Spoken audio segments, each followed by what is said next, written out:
할렐루야. 오늘 성탄 이브에 새벽에 만난 하나님 오신 여러분들을 예수님의 이름으로 환영하고 축복합니다. 함께 기도합니다. 좋은 날 주신 것 감사합니다. 이날은 예수님이 이 땅에 오신 이브입니다. 하나님, 이날 우리가 하나님에 대한 사랑에 감격하고 감사하고 또 기대와 소망으로 가득한 하루를 보내게 하여 주시옵소서. 예수님의 이름으로 기도합니다. 아멘.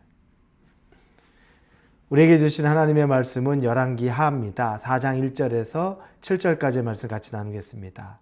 열왕기하 4장 1절에서 7절입니다. 우리 함께 1절부터 읽겠습니다. 선지자의 제자들의 아내 중에 한 여인이 엘리사에게 부르짖어 이르되 당신의 종 나의 남편이 이미 죽었는데 당신의 종이 여호와를 경외한 줄을 당신이 아시는 바니이다. 이제 빚준 사람이 와서 나의 두 아이를 데려다 그의 종을 삼고자 하나이다니 엘리사가 그에게 이르되 내가 너를 위하여 어떻게 하랴. 내 집에 무엇이 있는지 내게 말하라. 그가 이르되 계집종의 집에 기름 한 그릇 외에는 아무것도 없나이다 하니 이르되 너는 밖에 나가서 모든 이웃에게 그릇을 빌리라. 빈 그릇을 빌리되 조금 빌리지 말고 너와 내 두 아들과 함께 들어가서 문을 닫고 그 모든 그릇에 기름을 부어서 차는 대로 옮겨 놓으라 하니 여인이 물러가서 그의 두 아들과 함께 문을 닫은 후에 그들은 그릇을 그에게로 가져오고 그는 부었더니 그릇에 다 찬지라. 여인이 아들에게 이르되 또 그릇을 내게 가져오라 하니 아들이 이르되 다른 그릇이 없나이다 하니 기름이 곧 그쳤더라. 그 여인이 하나님의 사람에게 나아가서 말하니 그가 이르되 너는 가서 기름을 팔아 빚을 갚고 남은 것으로 너와 내 두 아들이 생활하라 하였더라. 우리가 위기에 있을 때, 가장 취약한 상황에 있을 때 구하는 것은 생존 본능이라 그러면 지금 이 당장, 지금 나한테 임한 이 위기를 극복하는 것, 그게 전부입니다. 엄청난 걸 기대하지 않습니다. 오늘 내가 살아가야 되는데 단 100불이 없다면 하나님 100불만 채워주세요. 이게 우리의 마음이고, 오늘 내가 어디 몸이 아프면 하나님 오늘 아픈 이 몸 이것만 좀 고쳐주세요. 그럼 그게 전부입니다. 우리는 다 그렇습니다. 그런데 어느 때에는 우리가 생각하는 것보다 더 많이 또 우리가 믿음의 크기를 넓혀야 될 때가 있습니다. 그걸 하나님이 원하시는 때도 분명히 있습니다.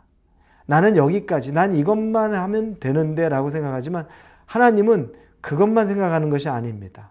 더 크게, 더 넓게, 더 높게, 더 깊게 하나님의 선하심을 맛보아 알기를 원하는 것. 그게 하나님이 우리에게 주시는 또 하나의 메시지입니다. 오늘 바로 그런 내용 나옵니다. 엘리사가 엘리야를 이어서 이제 선지자들의 대표 선지자처럼 살고 있는데 그 밑에 있던 선지자 중에 한 명이 죽습니다. 그에게는 아내와 두 아들이 남았는데 남겨진 가족들은 아무것도 가진 게 없습니다. 오직 빚이 남았고 그리고 그 빚 때문에 그 두 아들이 종으로 팔려가야 될 상황, 최악의 상황인 겁니다. 이 여자가 엘리사를 찾아와서 말합니다. 우리 남편이 하나님을 경외했던 사람인 거 잘 아시죠? 그런데 우리에게 남은 것이 하나도 없습니다. 남은 것이 없는 정도가 아니라 이 아들들만 남아도 제가 괜찮을 텐데 이 두 아들이 남겨진 빚 때문에 팔려나가야 됩니다. 라고 울며 이야기를 하는 장면입니다. 엘리사가 그 여자에게 묻죠. 내가 너를 위하여 어떻게 하랴? 내가 너를 위해서 뭘 어떻게 해주면 좋겠느냐라고 묻습니다. 그리고 또 하나, 내 집에 무엇이 있는지 내게 말해라. 엘리사는 내가 너를 위해 뭘 해주면 좋겠니? 그리고 나서 너한테 지금 가지고 있는 건 뭐가 있니? 라고 얘기하자 그 여인이 기름 한 병이 우리 집에 있는 전부입니다. 여러분, 절망이죠. 기름 한 병이면 앞으로 먹고 사는 것도 며칠이나 가겠습니까? 근데 아들 둘이 팔려가야 될 빚이 있다 그러면 그게 얼마겠습니까? 감당 안 되는 겁니다. 불가능한 것을 이야기합니다. 이 상황이 그 여자의 힘으로는 아무것도 해결할 수 없는 것을 말합니다. 그때 엘리사가 그 여자에게 말합니다. 주변에 이웃에게 가서 그릇을 빌려와라. 그릇을 빌려오는데 덧붙여서 하는 말이 조금 빌리지 말고 이렇게 말합니다. 최대한 많이 빌려오라는 겁니다. 빈 그릇 빌려오는데 많이 빌려오라고 말합니다.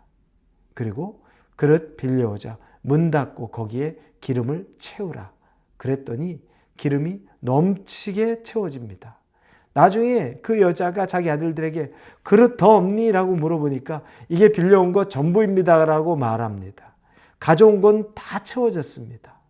그리고 그 여인이 엘리사를 만나니까 그 엘리사가 그 기름 팔아서 빚 갚고 나머지는 두 아들과 같이 생활비를 써라 라고 말합니다. 한순간에 그 가정의 문제가 해결됐습니다.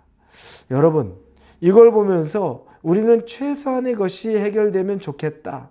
그냥 아들만 좀 안 팔리면 좋겠다. 지금 당장 죽을 것 같은, 그런데 엘리사는 아들이 당연히 안 팔려가게 만들어주고 그리고 그들이 생활할 수 있는 것도 만들어줍니다. 그건 엘리사의 능력이 그가 했던 개인의 능력을 넘어선 거죠. 하나님이 원하셨던 거죠. 하나님의 마음으로 그 여자에게 가르쳤던 겁니다. 그릇을 빌리되 조금 빌리지 말라. 지금은 네가 하나님에게 믿음을 더 크게, 믿음을 더 넓고 깊고 높게 가져서 하나님에게 마음껏 부르짖어라 라고 하는 것과 똑같습니다. 그러면 채울 테니까 네가 부르짖는 것만큼 채울 수 있으니까 주저하지 말고 부르짖어라, 구하라 라고 하나님이 말씀하시는 겁니다. 여러분, 여러분의 삶에도 이런 하나님을 향한 여러분의 믿음의 그릇이 크게 벌려질 수 있기를 바랍니다. 여러분이 제한하지 않기를 바랍니다. 전 이 정도면 족합니다. 이것만 있어도 충분합니다. 어느 때는 만족하고 우리 스스로 주어진 것에 감사하고 사는 것이 당연히 필요하죠. 왜냐하면 정욕에 이끌려 사는 삶이 아니라 주신 것에 감사하고 사는 겁니다. 그런데 어느 때에는 하나님은 우리의 믿음이 커져서 하나님에게 우리의 믿음이 커진 것을 그대로 구하기를 원하는 것, 그럴 때가 있다는 겁니다. 그때는 주저하지 않고 주여 주시옵소서, 주여 허락해 주시옵소서, 내가 주님을 제한하지 않습니다. 이와 같은 마음으로 우리가 설 필요가 있다는 겁니다.